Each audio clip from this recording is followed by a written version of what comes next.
जय हिंद सभी को।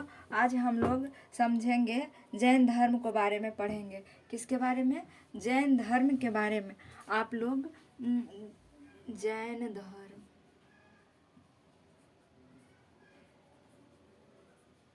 जैन धर्म के बारे में पढ़ेंगे। कल हम लोग बौद्ध धर्म के बारे में पढ़ चुके हैं, तो आप सभी लोग फटाफट से जवाब दीजिए। कल जो बौद्ध धर्म पढ़ाए थे उससे क्वेश्चन पूछते हैं, आप लोग आंसर दीजिएगा। गौतम बुद्ध का बचपन का नाम क्या था? जल्दी बताइएगा। गौतम बुद्ध के बचपन का नाम क्या था? सिद्धार्थ। बचपन का नाम, गौतम बुद्ध के बचपन का नाम क्या चीज था? सिद्धार्थ। और गौतम बुद्ध के पिता का नाम क्या था? जल्दी जल्दी क्वेश्चन बताएंगे। पिता का नाम क्या चीज था? सुद्धोधन। पिता का नाम था सुद्धोधन। पिता का नाम था सुद्धोधन। पिता का नाम सुद्धोधन था। उनके पुत्र का नाम क्या था? जल्दी जल्दी बताइएगा आप लोग। पुत्र का नाम था राहुल। उनकी पत्नी का नाम क्या था? यशोधरा। पत्नी का नाम क्या था? यशोधरा। गौतम बुद्ध के जन्म कहाँ हुआ था? 563 बीसी पूर्व में। कहाँ हुआ था? लुम्बिनी में। लुम्बिनी कहाँ पड़ता है? नेपाल में। आप सभी लोग, हम क्वेश्चन पूछते हैं, आप सभी लोग जवाब देते जाइएगा। उसके बाद फिर हम लोग जैन धर्म पढ़ेंगे। कल हम लोग बौद्ध धर्म पढ़ चुके हैं, उसी से उसका आज रिवीजन करवा रहे हैं। तो बताइए, उनका पहला बौद्ध संगीति कहाँ हुआ था? उनको गृह त्याग को क्या कहा जाता है? महापरिनिर्वाण। गृह त्याग को कहा जाता है, गृह त्याग को क्या कहा जाता है? महाभिनिष्क्रमण। महाभिनिष्क्रमण कहा जाता है। गृह त्याग को महाभिनिष्क्रमण कहा जाता है। और बताइए, उनका पहला बौद्ध संगीति कब हुआ था? 483 बीसी पूर्व में। पहला नहीं 583। पहला बौद्ध संगीति कब हुआ था? 583। दूसरा बौद्ध संगीति कब हुआ था? 483। तीसरा कब हुआ था? पहला, दूसरा, तीसरा, चौथा बौद्ध संगीति कब हुआ था? पहला हुआ था 583, 483, 255 पहली सदी में हुआ था। तो चलिए, और इसमें इसका जो राजा कौन था इस टाइम का अध्यक्ष? पहला बौद्ध संगीति के कहाँ हुआ था? राजगीर में। दूसरा हुआ था वैशाली में। तीसरा हुआ था पाटलिपुत्रा में। चौथा हुआ था कुंडलवन, कश्मीर में। गौतम बुद्ध कौन वंश से संबंधित थे? इक्ष्वाकु वंश से। हम लोग जल्दी जल्दी क्वेश्चन पूछते हैं, आप लोग आंसर देते जाइएगा। गौतम बुद्ध के कौन वंश के थे? इक्ष्वाकु वंश के। कौन सा कुल के थे? शाक्य कुल के। उनका जो विवाह कितना उम्र में हुआ था? 16 वर्ष की उम्र में। और उनको सांख्य दर्शन की शिक्षा कहाँ से मिली थी? अलार कलाम से। उनको ज्ञान की प्राप्ति बोध गया में हुआ था, पीपल वृक्ष के नीचे, निरंजना नदी पर। अभी वर्तमान में उसका फल्गु नदी है। इनका भाषा क्या था? पाली। प्रथम उपदेश कहाँ दिए थे? सारनाथ में, जिसे क्या कहा गया? धर्म चक्र परिवर्तन। सर्वाधिक उपदेश कहाँ दिए थे? श्रावस्ती में। अब सभी लोग वहीं से जवाब देते जाइएगा। अंतिम उपदेश कहाँ दिए थे? कुशीनगर में। कुशीनगर कहाँ पड़ता है? मल महाजनपद। मल महाजनपद में है। मल महाजनपद कहाँ है? यूपी में। इनका मृत्यु कब हुआ था? 80 वर्ष की उम्र में। 483 बीसी पूर्व में हुआ था। कहाँ हुआ था? कुशीनगर में। मृत्यु को क्या कहा गया? महापरिनिर्वाण। इनका जन्म का प्रतीक क्या था? कमल एवं साढ़। गृह का प्रतीक क्या था? घोड़ा। और महापरिनिर्वाण को क्या कहा जाता है? पद चिन्ह। मृत्यु को क्या कहा जाता है? स्तूप। ये इनके 4 बौद्ध संगीतियाँ हुआ था। पहला हुआ था 483 बीसी पूर्व। दूसरा हुआ था 383 बीसी पूर्व। नहीं, सही है। पहला था 483 बीसी पूर्व, दूसरा है 383 बीसी पूर्व, तीसरा है 255 और चौथा है पहली सदी में। तो पहले बोले थे 483 ही, लिख दिए थे 583। तो चलिए, स्थान बताइए। पहला बौद्ध संगीति कहाँ हुआ था? राजगीर में। दूसरा हुआ था वैशाली में। तीसरा हुआ था पाटलिपुत्रा में। चौथा हुआ था कुंडलवन, कश्मीर में। पहला के अध्यक्ष कौन था? महाकश्यप। दूसरा के अध्यक्ष कौन था? बताइए जल्दी। दूसरा का अध्यक्ष कौन था? ये नहीं कि हम बोल रहे हैं, हम ही समझ रहे। दूसरा का अध्यक्ष कौन था? सावक मीर। तीसरा के अध्यक्ष कौन था? Mowgli police. चौथा का अध्यक्ष कौन था? बताया जल्दी सा। चौथा का अध्यक्ष वसुमित्र। और अब इसका समय राजा का नाम बताइए। राजा उस समय कौन था? राजा था अजातशत्रु, कालाशोक, अशोक, द्वितीय अशोक। राजा कौन था? इसको लिख देते हैं। राजा था अशोक। ये सबसे पहला बौद्ध संगीति में राजा था अजातशत्रु, अजातशत्रु। और दूसरा में राजा था कालाशोक। दूसरा में राजा कौन था? कालाशोक। तीसरा में राजा कौन था? अशोक। उस समय का राजा कौन था? अशोक। और चौथा में राजा कौन था? जल्दी बताइए। इसी कनिष्क को ही द्वितीय अशोक कहा जाता है। कनिष्क को क्या कहा जाता है? द्वितीय अशोक। द्वितीय अशोक कहा जाता है कनिष्क। तो हो गया इसका रिवीजन। आप लोग बौद्ध धर्म आगे चलकर कितने भागों में बंट गया था? 2 भाग में बंट गया था। पहला भाग हीनयान था। दूसरा भाग महायान था। ठीक है, तो चलिए इतना ही। और फिर एक ब्रजयान शाखा भी लास्ट में जुड़ गया। उसमें शराब मदिरामान पान सब चीज स्टार्ट हो गया था। सबसे प्राचीन हीनयान था, उसके बाद महायान, उसके बाद ब्रजयान। इसमें त्रिपिटक की बात किया गया है, सूत पिटक, विनय पिटक, अभिधम पिटक। और इसमें 3 त्रिरत्न, वो त्रिरत्न हो गया और त्रिरत्न था। और वो बुद्ध धम्म संघ, ये क्या है? वो था त्रिरत्न, सूत पिटक, विनय पिटक, अभिधम पिटक। और 3 और होता है बौद्ध धम्म संघ। ये क्या है? ये त्रिरत्न है। वो त्रिपिटक था, सूत पिटक, विनय पिटक, अभिधम पिटक। वो त्रिपिटक था, ये त्रिरत्न हो गया, बौद्ध धम्म संघ। तो चलिए इसका रिवीजन हो गया। तो हम लोग आगे जैन धर्म को समझते हैं। जैन धर्म को समझने के लिए लिख कर समझेंगे तो आप लोग को पढ़ने में आसानी होगा। टाइम थोड़ा ज़्यादा लग जाएगा लिखने में। लिखने के लिए इसलिए हम लोग स्टार्ट किए हैं कि आप सभी को ज़्यादा समझ में आए। और क्या होता है, अगर लिख के लाते हैं ना तो बोलने में क्या होता है, सिर्फ बोरिंग सा लगता है, फील होता है, मतलब पढ़ाई नहीं लगता कि पढ़ाई नहीं हो रहा है। सिर्फ इस तरह से बोलते जाते तो उबन टाइप से महसूस होता है। इसलिए आज हम सोचे कि लिख के पढ़ाएंगे, इसमें टाइम थोड़ा ज़्यादा लगेगा। तो आप लोग कंप्रोमाइज़ कीजिएगा थोड़ा सा। तो चलिए, जैन धर्म के पहले तीर्थंकर कौन थे? जैन धर्म के पहले तीर्थंकर थे ऋषभदेव। पहले तीर्थंकर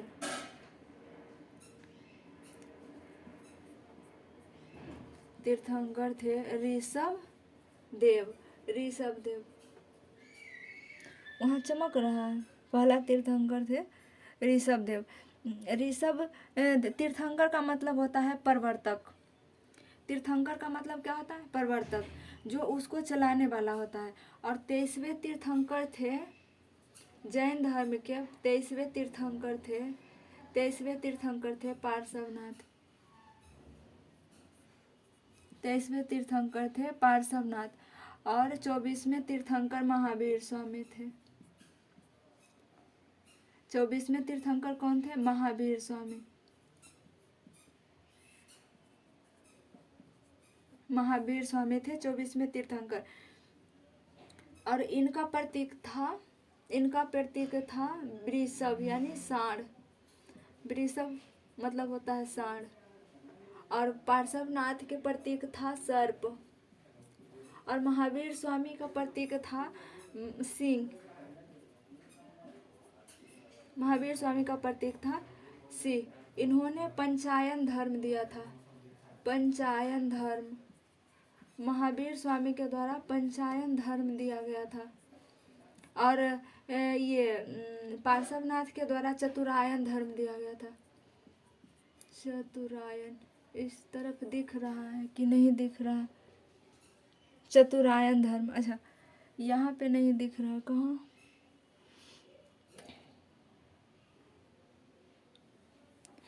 तो चलिए, पहले तीर्थंकर थे ऋषभदेव। 23वें तीर्थंकर थे पार्श्वनाथ, जिनका प्रतीक चिन्ह सर्प था। और इन्होंने चतुरायन धर्म दिया था। 24वें तीर्थंकर महावीर स्वामी थे, जिनका प्रतीक सिंह था, और इन्होंने पंचायन धर्म दिया था। पंचायन धर्म महावीर स्वामी के द्वारा दिया गया था। इन्हें ही वास्तविक संस्थापक कहा जाता है। महावीर स्वामी को वास्तविक जैन धर्म का वास्तविक संस्थापक किसे कहा जाता है? वास्तविक संस्थापक, वास्तविक संस्थापक किसे कहा जाता है? महावीर स्वामी को। जैन धर्म का वास्तविक संस्थापक कौन है? महावीर स्वामी।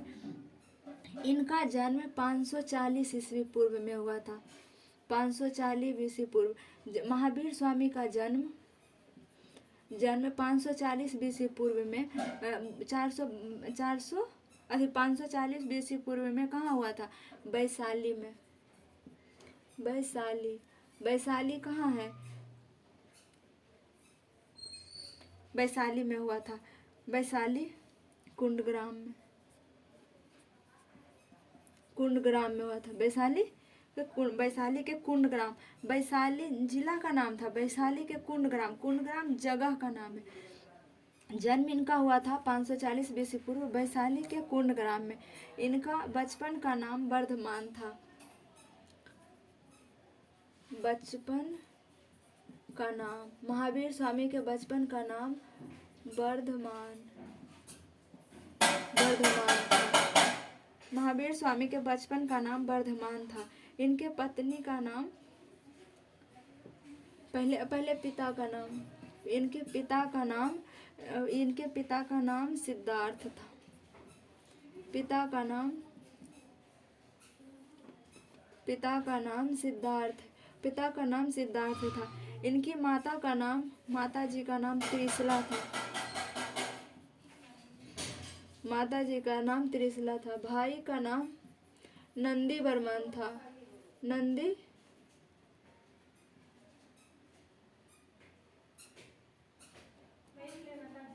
नंदी वर्मन था। तो बताइए, जैन धर्म के पहले तीर्थंकर कौन थे? ऋषभदेव। 23वें तीर्थंकर पार्श्वनाथ, इनका प्रतीक था सर्प। 24वें तीर्थंकर महावीर स्वामी, जिनका प्रतीक चिन्ह सिंह था, और इन्होंने पंचायन धर्म दिया था।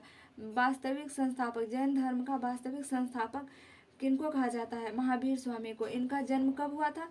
540 बीसी पूर्व में वैशाली के कुंडग्राम में हुआ था। इनके बचपन का नाम वर्धमान था। इनके पिता का नाम सिद्धार्थ था। इनके माता का नाम त्रिशला था, और भाई का नाम नंदी वर्मन था। नंदी का वर्मन। इनकी पत्नी का नाम था यशोदा।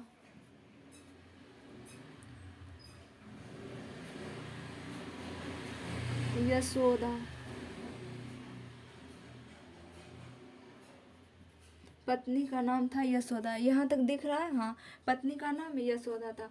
और यहाँ पे दिख रहा है ऊपर में, पत्नी का नाम यशोदा था। और पुत्र नहीं इनको था, पुत्री थी। पुत्री का नाम था, इनके पुत्री का नाम था प्रियदर्शी।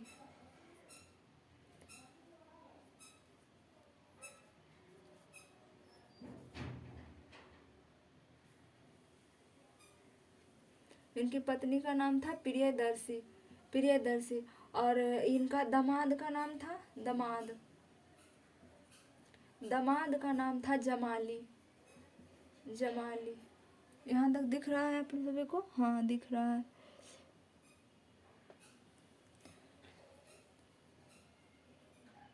प्रियदर्शी, पुत्री का नाम था प्रियदर्शी, दामाद का नाम था जमाली। दामाद का नाम क्या था? जमाली। और इनका कुल था, जात्रिक कुल के थे। इनके कुल कौन था? जात्रिक कुल। जात्रिक कुल से थे। और इन्होंने गृह त्याग किया था। गृह त्याग 30 वर्ष की उम्र में इन्होंने गृह त्याग कर दिया था। मोक्ष की प्राप्ति को कैवल्य कहते थे। मोक्ष की प्राप्ति को क्या कहते थे? कैवल्य। मोक्ष में बाधा मानते थे आत्मा को। मोक्ष में बाधा मानते थे आत्मा को। मोक्ष में बाधा किसको मानते थे? आत्मा को। तो चलिए पहले यहाँ तक इनकी मृत्यु 72, पहले यहाँ तक याद कीजिए।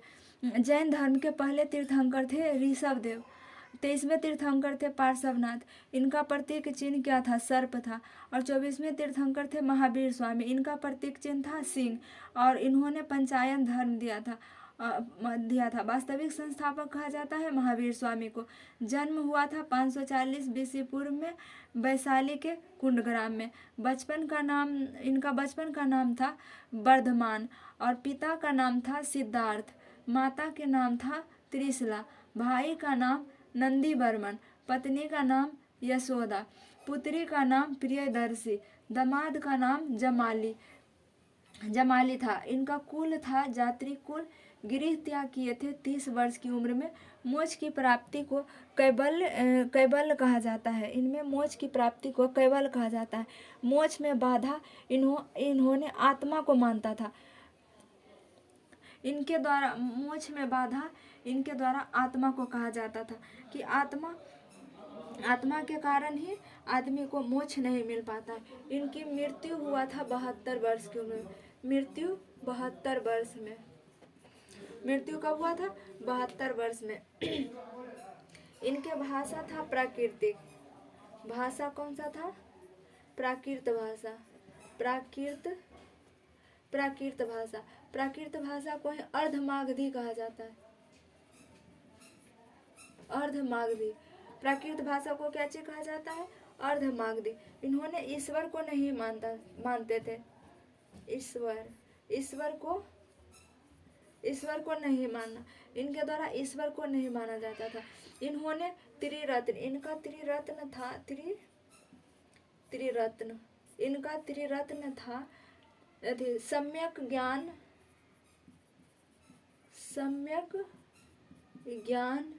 सम्यक आचरण,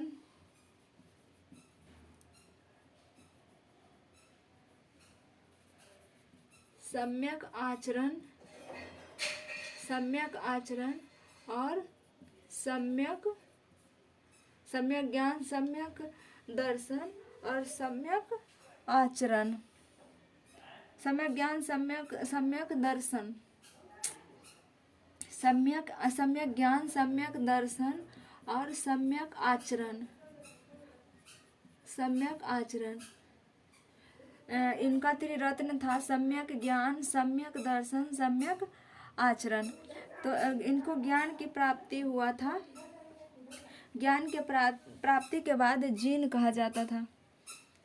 जिनको जैन धर्म में ज्ञान की प्राप्ति हो जाता था उसे जीन कहा जाता था। क्या कहा जाता था? जीन। जिसको ज्ञान की प्राप्ति हो जाता था उनको जीन कहा जाता था। इन्होंने पंचायन धर्म दिया था। पंचायन धर्म, अब वो कौन कौन सा था? यहाँ तक दिख रहा है, शायद दिख तो रहा। इन्होंने पंचायन धर्म दिया। पहला था सत्य बोलना। पहला था सत्य बोलना। दूसरा था धन संग्रह न करना। धन संग्रह नहीं करना। तीसरा था चोरी न करना। तीसरा था चोरी न करना। चौथा था, इनका चौथा धर्म था, चौथा पंचायन धर्म में चौथा धर्म था हिंसा नहीं करना। और पांचवा धर्म था झूठ नहीं बोलना। पांचवा में था ब्रह्मचर्य।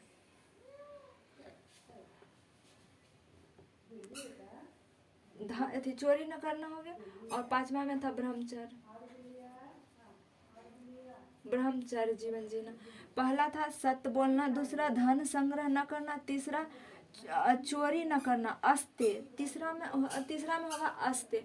अस्त्य मतलब होता है चोरी न करना। इसी को क्या कहा जाता? अस्त्य। अस्त्य मतलब एक बोर्ड पे इसलिए लिख रहे हैं कि याद कराने में सुविधा होगा। इसलिए एक ही बोर्ड पर लिख रहे हैं, मिटार नहीं रहे। हिंसा न करना, ब्रह्मचर्य जीवन जीना, चोरी न करना, अस्त्य का मतलब होता है चोरी न करना, सत्य बोलना, धन संग्रह नहीं करना चाहिए। इनके अनुसार कहा जाता था। इनके जो ज्ञान की प्राप्ति हुआ था जाम्बिक ग्राम के नीचे, इनको ज्ञान की प्राप्ति हुआ था, ज्ञान की प्राप्ति हुआ था जाम्बिक ग्राम, जाम्बिक ग्राम, जाम्बिक ग्राम में ज्ञान की प्राप्ति हुआ था साल वृक्ष के नीचे, साल वृक्ष के, साल वृक्ष के नीचे हुआ था। और नदी पूछे तो रिजु पालिका नदी, साल वृक्ष के नीचे हुआ था, नीचे, और नदी रिजु पालिका नदी पर, रिजु पालिका नदी पर। इनको ज्ञान की प्राप्ति कहाँ हुआ था? रिजु पालिका नदी पर। इन्होंने पहला उपदेश, फर्स्ट उपदेश, फर्स्ट उपदेश दिए थे राजगीर में, फर्स्ट उपदेश राजगीर में दिए थे। और द्वितीय उपदेश, द्वितीय उपदेश, द्वितीय उपदेश नहीं, लास्ट में वही जो अंतिम उपदेश था, अंतिम उपदेश, अंतिम उपदेश दिए थे, अंतिम उपदेश, अंतिम उपदेश दिए थे पावापुरी में, अंतिम उपदेश, अंतिम उपदेश पावापुरी में दिए थे। अंतिम उपदेश कोई आदमी कब देता है? मरने के टाइम। इनका मृत्यु भी पावापुरी में हुआ था, मृत्यु। अंतिम उपदेश कब देता है आदमी? मरने टाइम अंतिम उपदेश देता है। तो मृत्यु हुआ था पावापुरी में, मृत्यु हुआ था पावापुरी में। अंतिम उपदेश दिए थे पावापुरी में। उपदेश, प्रथम उपदेश दिए थे राजगीर में। कौन से नदी पर ज्ञान की प्राप्ति हुआ था? रिजु पालिका नदी पर। ज्ञान की प्राप्ति कहाँ हुआ था? जाम्बिक ग्राम में, साल वृक्ष के नीचे हुआ था। इन्होंने पंचायन धर्म दिया था, जिसमें पहला है सत्य, सत्य बोलना, दूसरा है धन संग्रह न करना, तीसरा है चोरी न करना यानी अस्ते, चौथा है हिंसा न करना, पांचवा है ब्रह्मचर्य जीवन धारण करना। तो चलिए, यहाँ तक आप लोग को शायद याद हो गया होगा। साथ अब शुरू से बोलिए, स्टार्टिंग से सभी बोलिए, सभी को स्टार्टिंग से बोलना है। पहला थे, पहले तीर्थंकर थे ऋषभ देव। इनका प्रतीक क्या था? वृषभ। वृषभ का मतलब क्या होता है? सांड होता है। वृषभ का मतलब होता है सांड। पहले तीर्थंकर ऋषभ देव, इनका प्रतीक चिन्ह था वृषभ। वृषभ का मतलब होता है सांड। 23वें तीर्थंकर थे पार्श्वनाथ, इनका चिन्ह था सर्प। इन्होंने चतुरायन धर्म दिया था। 24वें तीर्थंकर थे महावीर स्वामी, इनका प्रतीक चिन्ह सिंह था। इन्होंने पंचायन धर्म दिया था। इनका वास्तविक संस्थापक कहा जाता है। महावीर स्वामी को जैन धर्म का वास्तविक संस्थापक कहा जाता है। जन्म हुआ था 540 बीसी पूर्व में वैशाली के कुंड ग्राम में। इनका बचपन का नाम वर्धमान था और पिता का नाम सिद्धार्थ था, माता का नाम त्रिशला था, भाई का नाम नंदीवर्मन था, पत्नी का नाम यशोदा था। और जैन धर्म में पत्नी का नाम क्या है? यशोधरा। देखिए, आप यहाँ पे कंफ्यूज हो जाइएगा। इनके पत्नी का भी नाम है यशोदा, इनके पत्नी का नाम भी है यशोदा, और उनके पत्नी बुद्ध भगवान के पत्नी का, गौतम बुद्ध के पत्नी का नाम है यशोधरा। तो आप इस टाइप से इसको याद कीजिए कि बौद्ध भगवान का जो धर्म है उसका ज़्यादा प्रचार हुआ, बौद्ध धर्म का ज़्यादा प्रसार हुआ, इसलिए वो बड़ा नाम है यशोधरा। यशोधरा, यशोधा से बड़ा लिखने में होगा यशोधरा। तो आप यशोधरा को याद रखिए कि बौद्ध धर्म का ज़्यादा विस्तार हुआ तो उनके पत्नी का नाम का भी विस्तार ज़्यादा है, इसलिए उनके पत्नी का नाम हो गया यशोधरा, इनके पत्नी का नाम है यशोधा। ठीक है। इनके पुत्री का नाम है प्रियदर्शी, दामाद का नाम है जमाली। कुल, कौन सा कुल में जन्म लिए थे? जात्रिक कुल में। गृह त्याग को क्यों किए थे? 30 वर्ष की उम्र में। मोक्ष की प्राप्ति को क्या कहा जाता है? कैवल्य कहा जाता है। मोक्ष में बाधा किसको मानते थे? आत्मा को मानते थे। मृत्यु हुआ था 72 वर्ष की उम्र में। इनकी भाषा क्या था? पाली था। पाली का दूसरा भाषा क्या? पाली को ही क्या कहा जाता है? और इनका भाषा प्राकृत था। प्राकृत को ही अर्धमागधी कहा जाता है। इन्होंने ईश्वर में विश्वास नहीं किया। इन्होंने त्रिरत्न दिया, जो है सम्यक ज्ञान, सम्यक दर्शन, सम्यक आचरण। इनमें जो जैन धर्म को में ज्ञान की प्राप्ति हो जाता है उसको जीन कहा जाता है, जीन कहा जाता है। तो चलिए आगे यहाँ समझते हैं। उसके बाद इन्होंने पंचायन धर्म दिया, जिसे क्या कहते हैं, सत्य बोलना, धन संग्रह न करना, चोरी न करना, हिंसा न करना, ब्रह्मचर्य जीवन जीना। इनको ज्ञान की प्राप्ति जाम्बिक ग्राम में हुआ था और साल वृक्ष के नीचे हुआ था। इनके कौन सा नदी, ऋजुपालिका नदी के तट पर हुआ था। उपदेश दिए थे राजगीर में और अंतिम उपदेश दिए थे पावापुरी में। मृत्यु के टाइम, कोई भी आदमी मृत्यु के टाइम में ही अंतिम उपदेश देता है, अंतिम उपदेश दिए पावापुरी में। और इनका अब इससे आगे थोड़ा सा और बचा हुआ है, जो आगे जाकर इसका विभाजन भी होता है। तो प्रथम संगीति हुआ था पाटलिपुत्रा में, प्रथम संगीति, इसी में सभी को हटा देना। प्रथम संगीति हुआ था पाटलिपुत्रा में, पाटलिपुत्रा में हुआ था प्रथम संगीति 320 पूर्व, 320। इसकी अध्यक्षता किए थे स्थूलबाहु।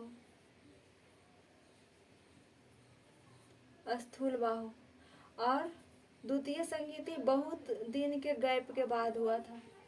द्वितीय संगीति हुआ था 920 पूर्व में, 900 इस थी, यहाँ हुआ था 320 पूर्व और ये हुआ था 600 AD में हो गया था, 600 AD।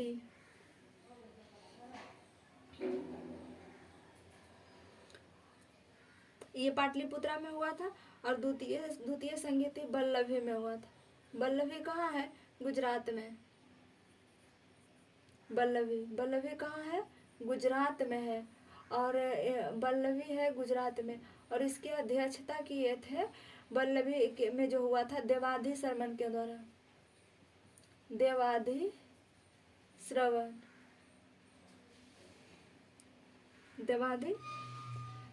के द्वारा,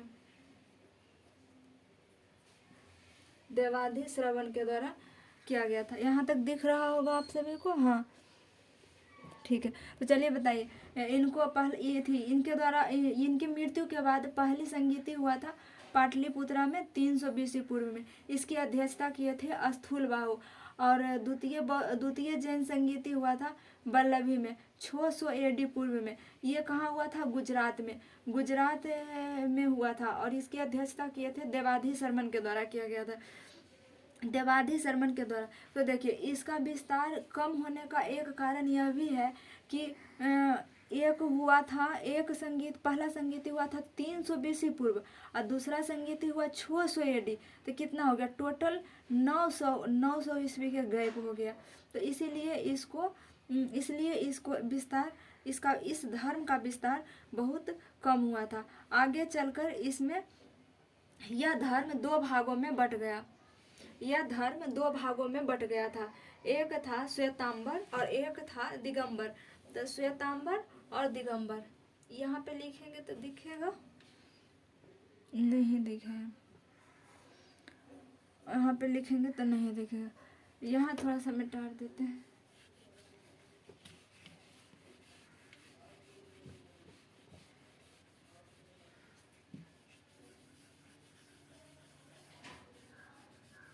श्वेतांबर और दिगंबर को समझते हैं। ये आगे चलकर ये धर्म दो भाग में बट गया। एक था श्वेतांबर और दूसरा दिगंबर था। श्वेतांबर और दिगंबर, जो श्वेतांबर को मानने वाले थे वे श्वेत वस्त्र धारण करते थे। ऐसे भी याद रहेगा, श्वेत वस्त्र धारण करते थे श्वेतांबर, ससे श्वेत वस्त्र धारण करते थे। ऐसे भी श्वेत मतलब लगता है समझदार आदमी बोल रहा है, तो समझदार आदमी वस्त्र पहन के रहता है। तो श्वेतांबर ये याद करने के लिए बोल रहे हैं, ऐसा कुछ बात नहीं। श्वेतांबर जो था वो जो श्वेतांबर को मानने वाले थे वो श्वेत वस्त्र धारण करते थे। श्वेतांबर को मानने वाले थे वो श्वेत वस्त्र धारण करते थे, और जो दिगंबर को मानने वाले थे वो नग्न रहते थे। जो दिगंबर को मानते थे वो नग्न रहते थे, यानी बिना वस्त्र के।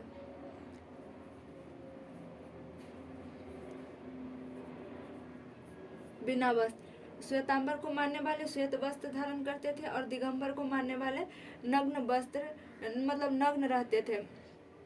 और ये श्वेतांबर को मानने वाले कौन थे? स्थूल बाहु। ये दो भाग में इसका श्वेतांबर ये जो दो भाग में बटा इसको थे स्थूल बाहु, इसके संस्थापक स्थूल बाहु थे, इसके संस्थापक स्थूल बाहु और दिगंबर के संस्थापक भद्रबाहु। दिगंबर के संस्थापक भद्रबाहु थे, श्वेतांबर के संस्थापक स्थूल बाहु थे। तो चलिए इसको एक बार जल्दी जल्दी फिर से रिवीजन कर लीजिए क्योंकि टाइम हो गया है। अब हम लोग कल बौद्ध धर्म पढ़े थे, आज जैन धर्म, फिर मिलेंगे नेक्स्ट क्लास में। तब तक एक बार फिर से रिवीजन कर लीजिए। बौद्ध धर्म हम लोग आज पढ़े हैं। तो इसमें पहले तीर्थंकर थे ऋषभ देव, जिसका प्रतीक चिन्ह वृषभ था। वृषभ का मतलब सांड होता है। 23वें तीर्थंकर पार्श्वनाथ थे, जिनका प्रतीक चिन्ह सर्प था। इन्होंने चतुरायन धर्म दिया था। और 24वें तीर्थंकर महावीर स्वामी थे, इनका प्रतीक चिन्ह सिंह था और इन्होंने पंचायन धर्म दिया था। जैन धर्म का वास्तविक संस्थापक महावीर स्वामी को कहा जाता है। इनका जन्म 540 बीसी पूर्व में हुआ था, वैशाली के कुंड ग्राम में हुआ था।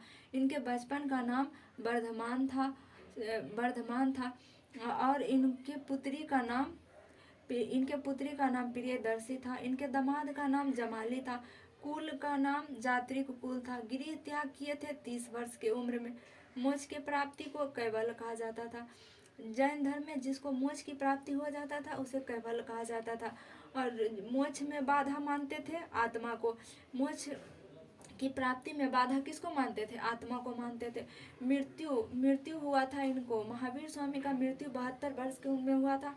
इनकी भाषा प्राकृत था और उसे ही अर्धमागधी कहा जाता है। देखिए, प्राकृत भाषा थोड़ा सा कठिन था, इसलिए इसका विस्तार कम हुआ। जैन धर्म का विस्तार कम होने में एक कारण ये भी है इसका भाषा का। अगर भाषा सरल होता है तो लोगों को समझ में ज़्यादा आता है, ज़्यादा समझ में आएगा तो उसको अपनाने की चेष्टा ज़्यादा रखेगा। इसलिए इस धर्म का प्रसार थोड़ा कम हुआ। ईश्वर में विश्वास नहीं करते थे। इन्होंने पंचायन धर्म दिया, जिसमें पांचों है। पहला है सत्य बोलना, दूसरा है धन संग्रह न करना, तीसरा में अस्तेय यानी चोरी न करना, चौथा में हिंसा न करना, पांचवा में ब्रह्मचर्य जीवन धारण करना। ये पांचवा हो गया। उसके बाद इनको ज्ञान की प्राप्ति हुआ था जाम्बिक ग्राम